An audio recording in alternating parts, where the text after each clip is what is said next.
Ang mabuting balita ng Panginoon ayon kay San Marcos. Papuri sa iyo, Panginoon.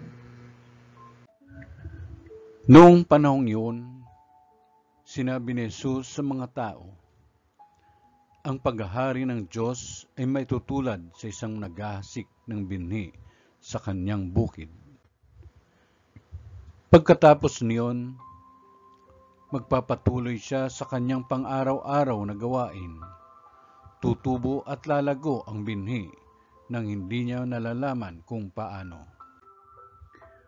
Ang lupa'y siyang nagpapasibol at nagpapabunga ng mga pananim.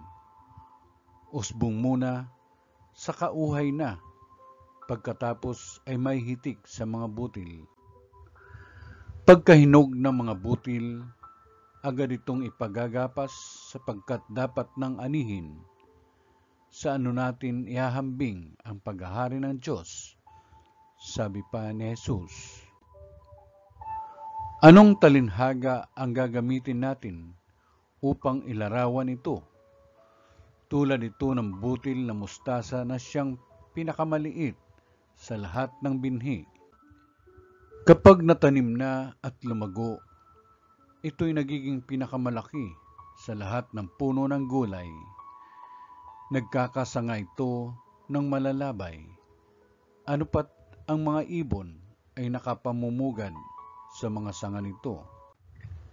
Ang salita'y ipinangaral ni Jesus sa kanila sa pamamagitan ng maraming talinhagang tulad nito, ayon sa makakaya ng kanilang pangunawa.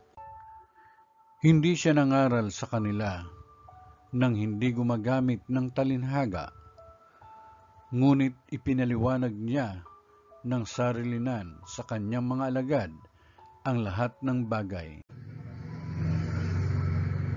Ang mabuting balita ng Panginoon. Pinupuri ka namin, Panginoong Jesucristo.